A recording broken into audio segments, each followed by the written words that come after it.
Hey, what is going on, guys? Nick here with Sharp Fly Fishing. Just coming back from a trip here, back in beautiful South Carolina where I'm living right now. And just here doing another video to help you guys fish a little better, camp a little better, and just overall have a better experience when you're out there catching fish, hopefully, and really just exploring the Smokies, or really anywhere you are. This kind of applies. But you know, if you're somebody that, you know, the thought of camping is kind of, you know, causes you anxiety, or maybe, you know, you've just got a lot of questions, or, you know, you start packing and you're just like, okay, this is just too much. I don't really know what I need, what I don't need, especially when you're out there for a couple of days and you're miles removed from anywhere. You need to be smart. Okay, so if you're somebody that really wants to get into camping and fishing, this is your go-to video, guys. So what I've got here is my setup. So guys, just stay tuned and I will take care of you, and it all starts right now.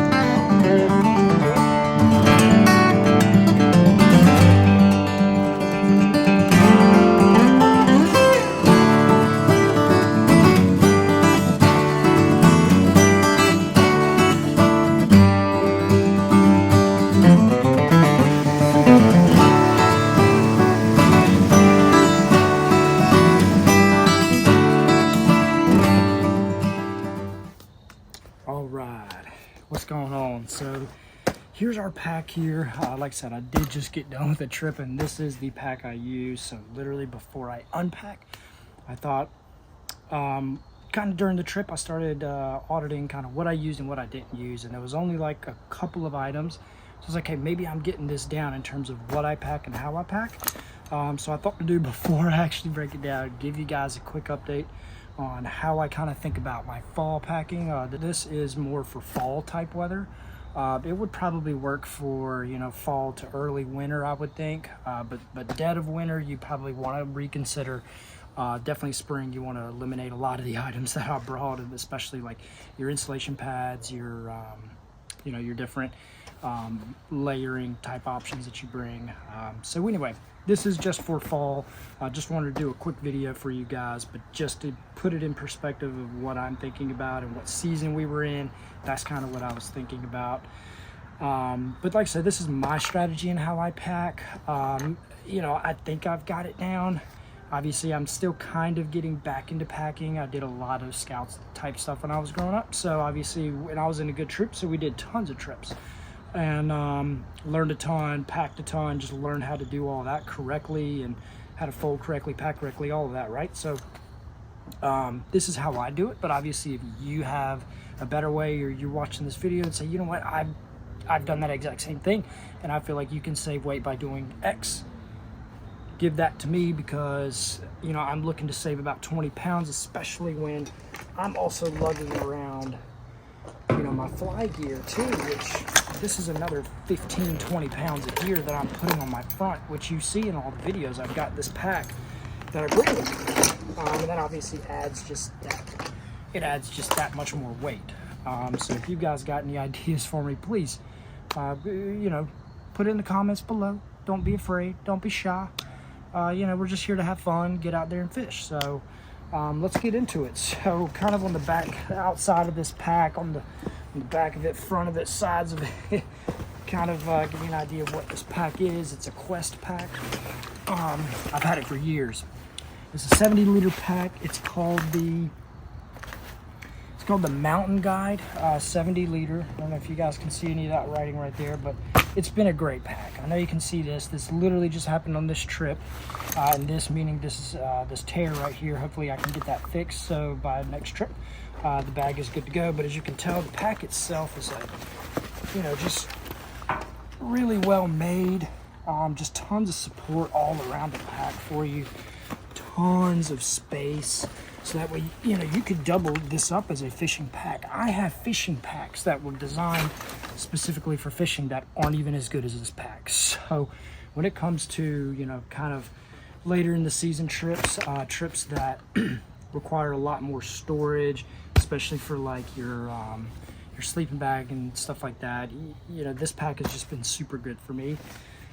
So that's kind of the outside of it. If you guys could get a good shot of that, I've obviously bring an axe with me, so I'll go ahead and take that off. And what I'm going to do is just set a lot of this stuff down and hopefully start itemizing this as the video progresses. You'll start seeing all the stuff and just like, you know, how much kind of stuff you need and what you need to think about and stuff like that. So this pack is really cool because it comes with a detachable day pack, and you unclip here, and you've got some more too over here as well, so it stays sturdy. So if you're hanging stuff off of it, it's going to be fine.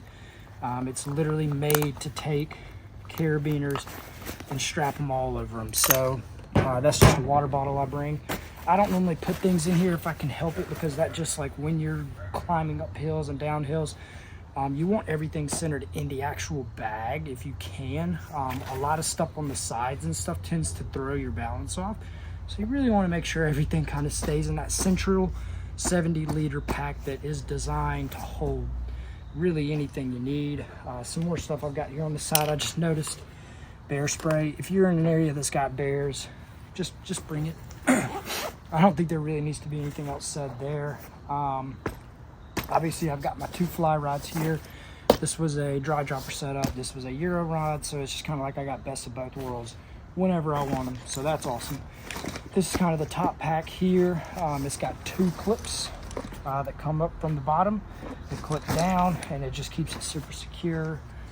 All of these zippers are just phenomenal. I feel like that's a lot of the issues most people have, is just their zippers just tearing or whatever, or breaking on them. So what we've got here is just an assortment of light options that I bring on my trips, and I do take all of these. I really do, because, you know, you've got friends that need them.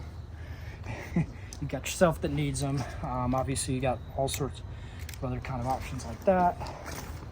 But you know, you've got friends that need, you know, extra lighters or whatever. Maybe theirs didn't work or whatever. So, you know, you want to be prepared in all of those situations, because you want to make sure everybody's got everything. And those are pretty small things where if you have a bunch, just bring them. They're not that much weight for you. Just bring them. Like, you know, be a help and be a service to the other people that you're packing in with.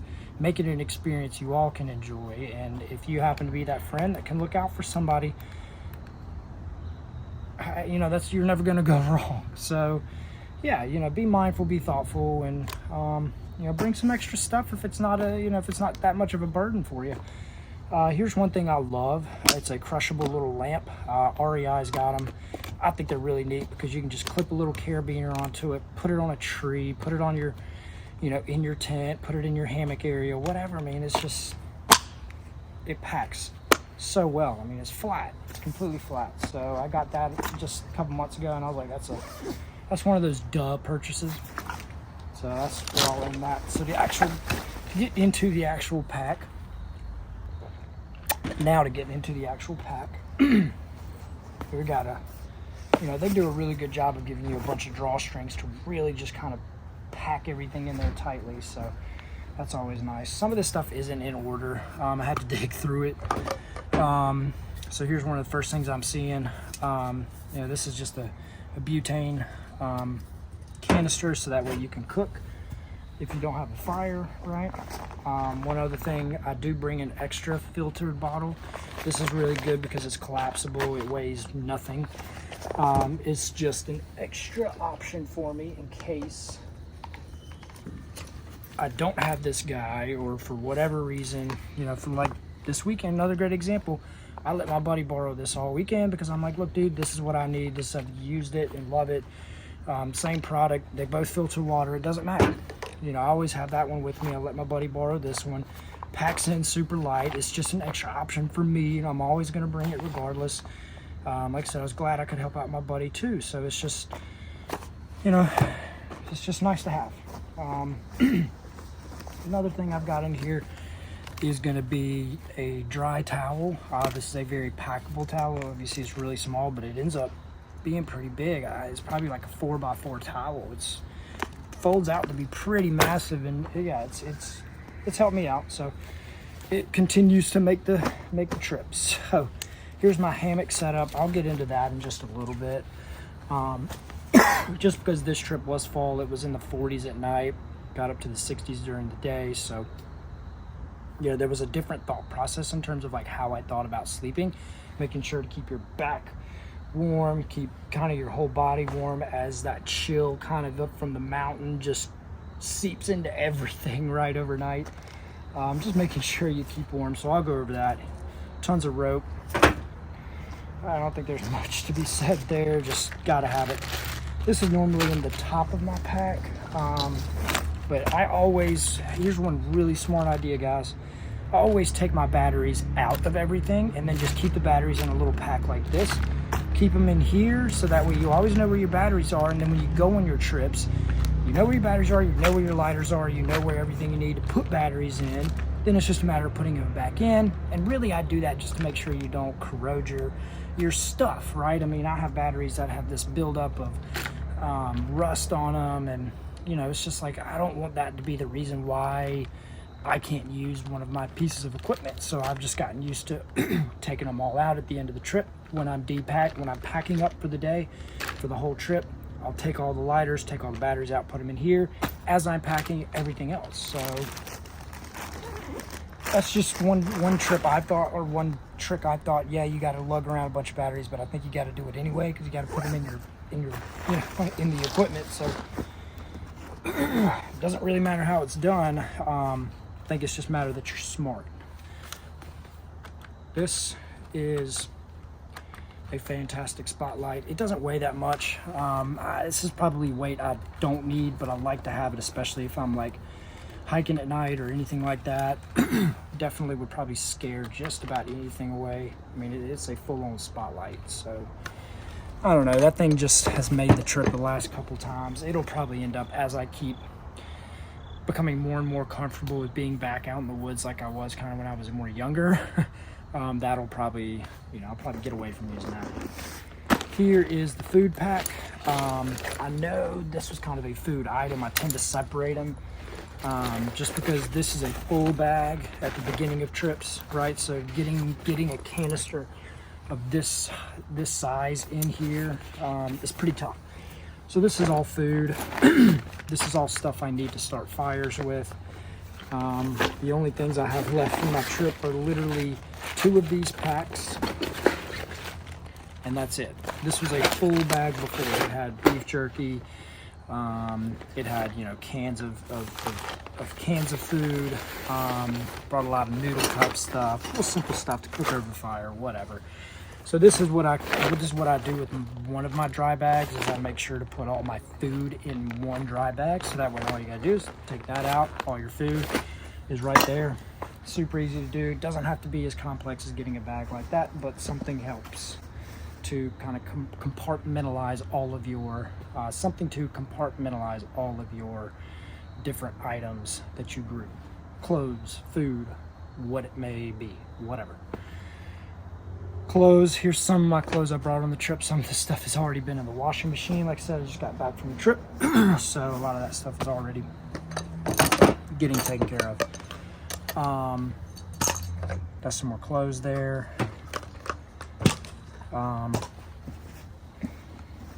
This is a really good shirt. This is what's called it's like a base layer, but it's made out of wool, so it's just super light. And if you do sweat, as long as you've got some sunlight and some wind, it's going to dry out. It's not going to be like cotton where it's just going to sit super heavy and wet all day long or all night long or whatever, right? I mean, it's just good to have a product like that. Good to spend extra money on it, especially if you're really serious about doing it. They're going to last forever. Just take care of it and you're good.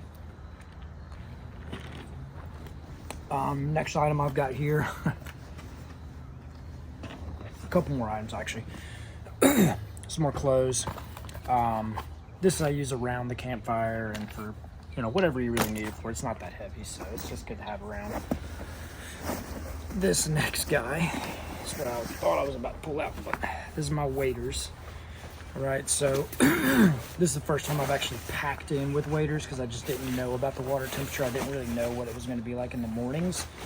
So I just went ahead and packed my waders. So they pack really light. Make sure you dry them out after each use, stuff like that. Just be smart about packing these because they can get super heavy on you if they're really wet and stuff. So if you're packing something like this, just really remember that they're gonna get wet and they're gonna be heavy.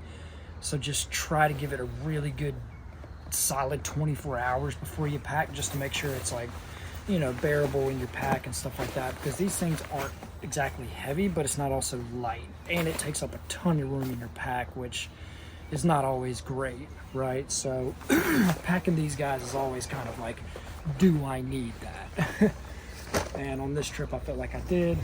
You know, why not? I actually ended up using them, but I used them once, and then I kind of realized the water temperatures is not that bad, so I ended up not using it. This is a cutting board. Goes perfectly with a fillet knife and then a fish, so that's why you bring that. And keep in mind, a lot of this stuff is geared more towards fishing and camping, which is what I'm doing. Obviously you can take a lot of this just for camping. Just take out all the fishing stuff, and then you've got just a regular camping trip. That's what you're looking at there. So the next thing I'm seeing in here, which is what I was going to get to you guys, is this pad, right? This thing is freaking awesome. Did great on this last trip that I just went on, but it pairs with the Eno hammock. This Eno hammock, it's great. It's really big, which is perfect, right? Because you've just got tons of room in it, which is perfect because this product is something you just blow up, and as you can tell, it's super small, but it blows up, and it's probably about this wide. I mean, it's like a twin mattress basically that you blow up. And I just put it in my hammock and laid in that overnight, and had literally 0 issues with warmth. So that was pretty cool, I'd have to say. So if any of you guys are wondering about other options in terms of, I don't like tents because A, they're too heavy to pack in, B, they're kind of a pain to set up, C, I mean, I don't really like dealing with zippers and all that kind of stuff when I wake up in the morning. I'd rather just boom, put my feet on the ground and get going, which is what a hammock kind of does for you. Obviously you've got to have some kind of like overhead, which is what this is. This is a dry fly, Eno dry fly, which goes with the Eno hammock, which is perfect because they just kind of complement each other in size and stuff like that, and making sure that every part of you is more or less covered. So great product. That's kind of how I live, right? So instead of packing a tent, this is what I do. Right, so these are the products I use.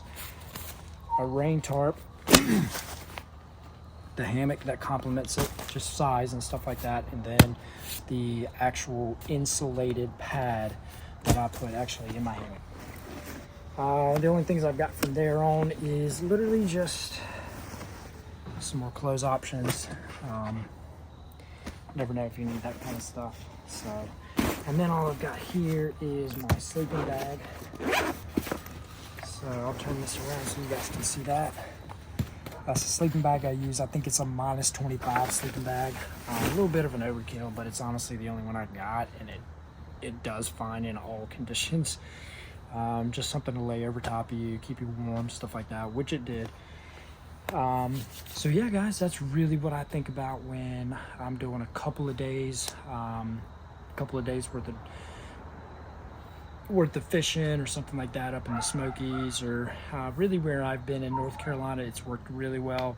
I have taken this pack to Colorado in the dead of winter, and packed a couple of days, and this pack did great. This is one of your lesser known packs. You know, I'm sure back in the day it was really expensive when we first got it, but the fact that it's lasted this long and has gone into some of the places that it has, and I treat my equipment the way it needs to be treated. I don't baby my equipment, but I definitely like use it the way it's meant to be used. And this was, I mean, I'm not throwing the pack around and stuff, but it's lasted through everything I've needed. Like I said, the only thing I've gotten is this little rip right here, which I'll get fixed. You can sew that right back up and it'll probably be good. But anyway, guys, yeah, that's kind of what I'm thinking about in terms of the camping side. Watch the other video to kind of get more of an idea of what I do the remainder of the trip, which I abandon the pack. All that's at camp, and then I revert to my fishing pack for the rest of the trip, and I put everything in there. Certain things come from here to here, some things like this, water bottles, that kind of thing. So check that out. But thank you guys again for watching, and I appreciate you. Have a good one.